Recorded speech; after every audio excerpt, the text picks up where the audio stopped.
नमस्कार दोस्तों, आप सभी का स्वागत है हमारे YouTube चैनल राज नोट्स पॉइंट में। दोस्तों, आज हम बात करेंगे अक्षांश व देशांतर रेखाओं के बारे में। दोस्तों, ये रीट वर्तमान में थर्ड ग्रेड के लिए, सेकंड ग्रेड, फर्स्ट ग्रेड जितने भी एग्ज़ाम होते हैं ये सभी एग्ज़ाम के लिए महत्वपूर्ण है। मैंने शॉर्ट नोट्स बना रखे हैं, इसके माध्यम से मात्र 2 पेज के अंदर है और आपको इतना अच्छा कंटेंट लगेगा कि आप वास्तव में कमेंट करके ही जाओगे। इतना अच्छा कमेंट है, इतना अच्छा कंटेंट लेके आए होंगे, आप खुद कहोगे कि बहुत ही ज़्यादा महत्वपूर्ण है। क्योंकि यहाँ पर फालतू रामायण मैंने नहीं लिखी है, जो एग्ज़ाम में पूछे जाते हैं वही लिखी है। इसके अलावा जिस एग्ज़ाम में जहाँ से क्वेश्चन आए हैं वो भी मैंने लिखे रखे। मतलब 2025 में सेकंड ग्रेड में यहाँ से क्वेश्चन पूछा गया था, वो भी मेरे कंटेंट के आपके अंदर मिल जाएगा, वो भी मैं आपको बता दूंगा। मात्र 2 पेज के अंदर है। ये अक्षांश व देशांतर रेखा को मैंने समझाने की पूरी कोशिश की है। इसके अलावा आपको कहीं भी इधर उधर देखने की आवश्यकता नहीं है, ना कोई एनसीईआरटी पढ़ने की आवश्यकता है, ना कोई किसी अलावा अन्य बुक को। आप खुद एक बार पढ़ो, उसके बाद में कमेंट बॉक्स में अपनी राय ज़रूर दें। इसमें क्या सुधार करने की आवश्यकता है आप ज़रूर बताएं। तो दोस्तों, शुरू करते हैं अक्षांश व देशांतर रेखाओं के बारे में। ये हमारा दूसरा टॉपिक है। इसके से पहले भी हमने एक टॉपिक पृथ्वी की गतियाँ वो अपलोड कर दिया गया है, वहाँ आप प्लेलिस्ट में जाकर इसको देख सकते हो। आगे बात करते हैं कि पृथ्वी को 2 बराबर भागों में बांटने वाली रेखा को भूमध्य रेखा या विषुवत रेखा कहते हैं। ये आप सभी को ही पता है कि भूमध्य रेखा या विषुवत रेखा किसे कहते हैं, कि मतलब पृथ्वी को 2 बराबर भागों में बांटने वाली रेखा को भूमध्य रेखा या विषुवत रेखा कहते हैं। आगे बात करते हैं अक्षांश रेखा के बारे में। भूमध्य रेखा से उत्तर या दक्षिण की तरफ खींची जाने वाली रेखाओं को अक्षांश रेखा कहा जाता है। मतलब अक्षांश रेखा कौन सी होती है? वह रेखा मतलब भूमध्य रेखा से उत्तर या दक्षिण की तरफ खींची जाने वाली रेखाओं को अक्षांश रेखा कहा जाता है। अक्षांशों को अंश डिग्री में मापा जाता है। पृथ्वी पर विषुवत रेखा से ऊपर मतलब 90 डिग्री अक्षांश, जबकि नीचे भी 90 अक्षांश होते हैं। मतलब विषुवत रेखा से ऊपर भी 90 अक्षांश और नीचे भी 90 अक्षांश होते हैं। विषुवत वर्ष होता है, एक विषुवत वर्त भी होता है। मतलब जो बीच में एक विषुवत रेखा होती है वो इसको विषुवत वर्त भी कहते हैं। 90 प्लस 90 प्लस 100 मतलब 181 अक्षांश होते हैं। दोस्तों, यहाँ अक्षांश की बात की गई है, लेकिन अक्षांश रेखाओं की बात नहीं की। इस चीज़ को आप नोट कर ले अच्छे से, क्योंकि भूगोल में इसी प्रकार के क्वेश्चन पूछे जाते हैं और वहीं पर हम गलती कर देते हैं। देखो, यहाँ पर 90 प्लस 90 मतलब अक्षांश 90 उत्तर में और 90 दक्षिण के अंदर और एक विषुवत वर्त होता है, तब कितने हो गए? 181 अक्षांश होते हैं। लेकिन जबकि अक्षांश रेखाओं की बात करें तो 89 प्लस 1 बराबर 179 ही होती हैं। क्यों? मतलब क्योंकि अक्षांश रेखाएं हैं, क्योंकि अंतिम में केवल 2 बिंदु मतलब ध्रुवों पर रेखाएं न बनकर केवल 2 बिंदु होते हैं, इसलिए यहाँ पर 179 ही रेखाएं होती हैं।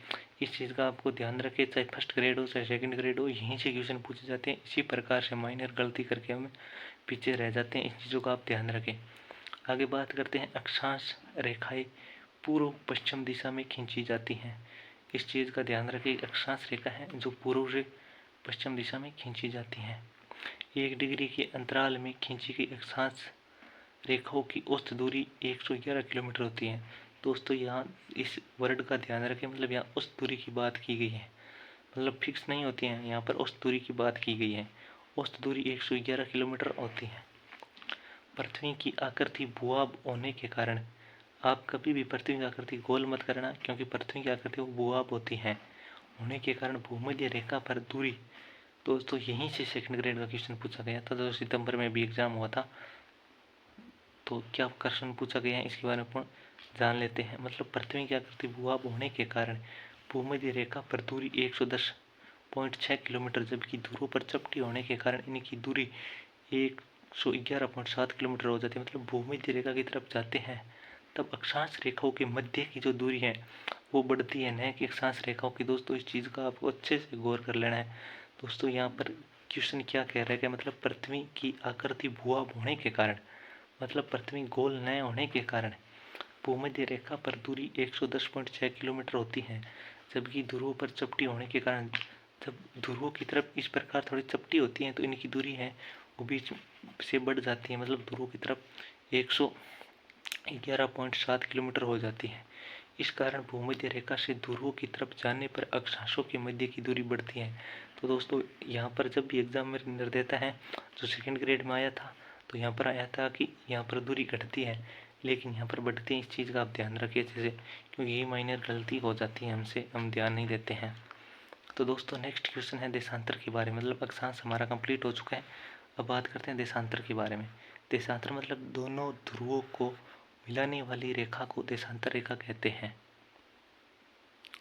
देशांतर रेखा मतलब दोनों ध्रुवों को मिलाने वाली रेखा को देशांतर रेखा कहते हैं।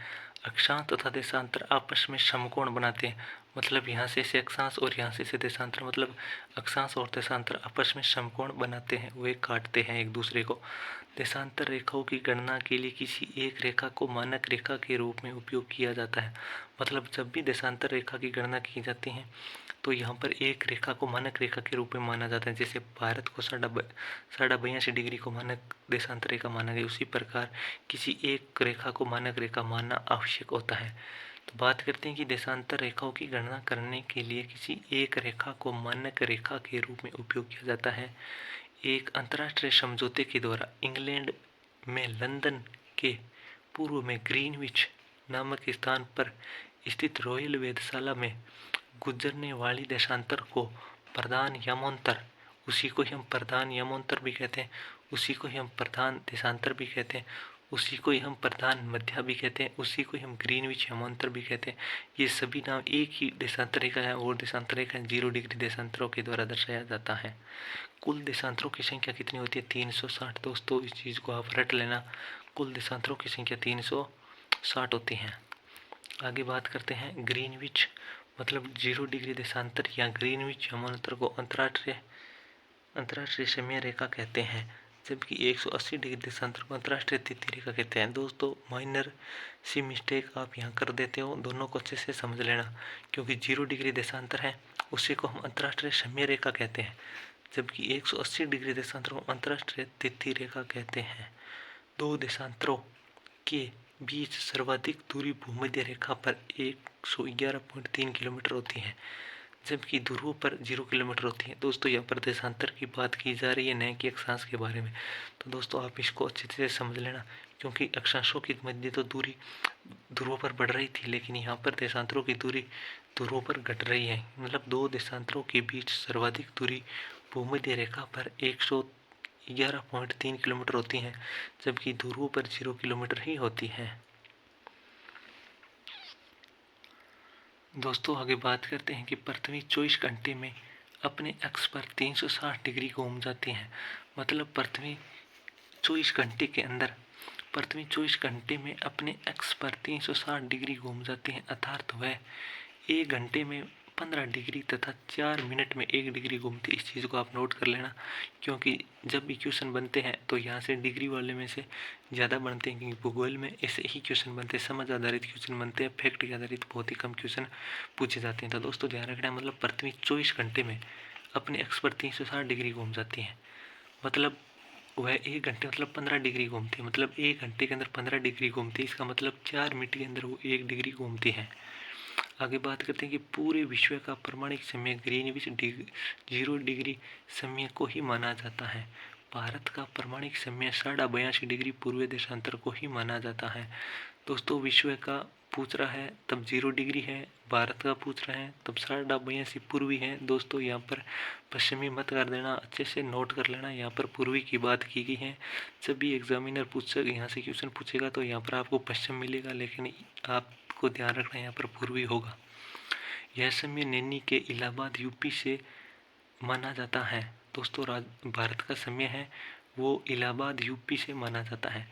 यह 82.5 भारत के 5 राज्यों से गुजरता है। दोस्तों हर एक क्वेश्चन है और हर एक लाइन बहुत ही ज़्यादा महत्वपूर्ण है, क्योंकि ऐसा कंटेंट आपको बहुत ही कम मिलेगा। अगर मिलेगा तो कोई बताता नहीं है। मैं आपको ऐसा कंटेंट है वो प्रोवाइड करवा रहा हूँ, बिना किसी कोचिंग के माध्यम से अच्छे से नोट्स बनाए हुए हैं खुद के, जो बहुत ही गाइडों के अंदर आपको ऐसा कंटेंट नहीं मिलेगा, क्योंकि गाइडों के अंदर कचरा भरा हुआ रहता है। ऐसा कंटेंट गाइडों के अंदर मुश्किल ही गाइडों के अंदर मिलता है, मेरे हिसाब से तो नहीं मिलता। बाकी आपकी सोच है, आप कमेंट करके ज़रूर बताएं कि हमारा कंटेंट आपको कैसा लग रहा है। आगे बात करते हैं कि यह 82.5 डिग्री भारत के 5 राज्यों जैसे यूपी, एमपी, छत्तीसगढ़, उड़ीसा व आंध्र प्रदेश से होकर गुजरता है। यह समय जीएमटी से 5.5 घंटे आगे है। दोस्तों हमारा समय है वो जीएमटी से 5.5 घंटे आगे है, ना कि पीछे है की बात हो रही है, आगे की बात हो रही है। इस चीज़ का आप अच्छे से नोट कर लेना। अंग्रेजों ने 1905 में, जबकि भारतीयों ने 1947 को मानक समय रेखा माना है। 0 डिग्री देशांतर सॉरी दोस्तों, आगे बात करते हैं कि अंग्रेजों ने 1905 में, जबकि भारतीयों ने 1947 को मानक समय रेखा माना है। नोट तो 0 देशांतर से पूर्व की तरफ जाने पर 1 डिग्री देशांतर पर 4 मिनट समय बढ़ता है। इस चीज़ का आप नोट कर लेना। मतलब 0 डिग्री देशांतर से पूर्व की तरफ जाने पर 1 डिग्री देशांतर पर 4 मिनट समय बढ़ता है, जबकि 0 डिग्री देशांतर से पश्चिम की तरफ जाने पर 1 डिग्री देशांतर पर 4 मिनट का समय घटता है। तो दोस्तों आगे बात करते हैं। रूस में सर्वाधिक 11 मानक समयों को अपनाया गया है। अंतर्राष्ट्रीय सहमति के तहत 1884 में वाशिंगटन डीसी में ग्रीनविच को मानक समय माना गया है। तो दोस्तों मैं आपको एक क्वेश्चन भी दे रहा हूँ जो आप हल करके ज़रूर बताएं। तो दोस्तों यहाँ पूछा गया कि ग्रीनविच तथा थिम्पू के मध्य 90 डिग्री का अंतराल है, जबकि ग्रीनविच पर दोपहर के 12 बजे हैं, तो इस समय थिम्पू में क्या समय होगा। आप दोस्तों कमेंट बॉक्स में राय ज़रूर दें कि इसका उत्तर क्या होगा। मैं नहीं बताऊंगा, लेकिन यहाँ लिख भी ज़रूर रखें, लेकिन आप ज़रूर सोच समझ के बताना कैसे आया, ये बताना आपको बहुत ही ज़्यादा है। तो दोस्तों अंतिम में ये 2 फैक्ट बनते हैं, मैं आपको समझा देता हूँ। ये प्रति ध्रुव का क्वेश्चन बनता है जो 2025 के अंदर हुआ था। नहीं हाँ, वो 2024 दिसंबर में एग्जाम हुआ था सेकंड ग्रेड का, वहाँ से ये क्वेश्चन पूछा गया, तो मैंने यहाँ नोट्स में ऐड कर लिया है। तो देखते हैं कि प्रति ध्रुव अक्षांश तथा देशांतर, अक्षांश बताएंगे और देशांतर की भी बात करेंगे। मतलब अक्षांश का प्रति ध्रुव क्या होता है। यहाँ पर 0 डिग्री है आप समझो, और यहाँ 40 है, यहाँ 90 दे रखे। प्रति ध्रुव का मतलब होता है जो सामने है उसे उल्टा, मतलब यहाँ 40 है तो यहाँ कितना होगा, इस चीज़ के बारे में अपन को पूछा जाएगा। मैं आपको समझाता हूँ। यहाँ क्वेश्चन पूछ रहा है मतलब 40 डिग्री उत्तरी अक्षांश का प्रति ध्रुव क्या होगा। तो दोस्तों 40 है तो 40 होगा, क्योंकि यहाँ देखो ये 0 डिग्री है तो यहाँ भी 0 डिग्री होगा। ये ऊपर 40 गए तो मतलब ये इधर भी 40 आ गए। तो यहाँ पर अगर उत्तर की बात हो रही है तो यहाँ पर दक्षिण होगा। इस चीज़ को आप समझ लेना। प्रति ध्रुव की बात हो रही है, मतलब 40 डिग्री उत्तरी है तो इसका प्रति ध्रुव क्या होगा, 40 डिग्री दक्षिणी होगा। ये मैंने सूत्र लिख रखा है वैसे आपको समझाने के लिए। मतलब जितनी अक्षांश पूछा जाए उतना ही अक्षांश लिख दे तथा उत्तर की जगह दक्षिण कर दे। आगे बात करते हैं देशांतर के बारे में। देशांतर का प्रति ध्रुव मतलब 140 पूर्वी देशांतर का प्रति ध्रुव क्या है, ये क्वेश्चन है हमारा। उत्तर होगा 40 पश्चिमी देशांतर। मतलब देखो ये 0 डिग्री से 180 डिग्री तक है, मतलब ये 90 है, फिर 140, फिर 180, मतलब यहाँ के बीच 40 की अंतर है। देखो 140 में से 140 में अगर 40 और जोड़ दे तो 80 आ जाते हैं, और 0 में से 40 घटा देते हैं तो आ जाते हैं। मतलब यहाँ पर 40 का अंतर है, अपन को 180 करना चाहिए। कैसे ही करो, प्रति ध्रुव निकालते हैं तो 180 डिग्री में से देशांतर में से ही घटाया और बढ़ाया जाता है। तो दोस्तों देखो 140 पूर्वी देशांतर का प्रति ध्रुव क्या हो, पूर्वी का तो पश्चिम हो गया, ये तो आप समझ गए मेरे हिसाब से। और यहाँ 180 में से निकालना चाहिए, आपको कितना ही पूछा जाए। यहाँ पर 120 का पूछा जाए तो 130 का, 140 का, कितना भी पूछा जाए अपन को 180 में से माइनस करना है। मतलब 180 में से 140 माइनस करते हैं तो बाद में बचता कितना है, 40 बचता है। सूत्र देखो जितना पूछा जाए उसमें 180 तक जोड़ा जाए तथा पूर्व की जगह पश्चिम लिख दे। मतलब देखो 140 है, इसमें से 40 जोड़ो तो आपको 180 हो जाएगा। दोस्तों ये मात्र 2-3 लाइनें और हैं और आपका टॉपिक है वो अक्षांश और देशांतर कंप्लीट हो जाएगा। नेक्स्ट कौन सा टॉपिक लेके आना है आप कमेंट बॉक्स में ज़रूर बताएं, उसी की लाने की कोशिश करेंगे। और प्लेलिस्ट बनाई हुई है, वहाँ पर जाकर आप सारे भूगोल, हिस्ट्री, इकोनॉमी सब सब्जेक्ट या वीडियो देख सकते हैं नोट्स के माध्यम से। अगला है कि 2 अक्षांशों के बीच का क्षेत्र कटिबंध कहलाता है। मतलब 2 अक्षांशों के बीच का क्षेत्र कटिबंध है, जबकि दो देशांतरों के बीच का क्षेत्र गोरे कहलाता है।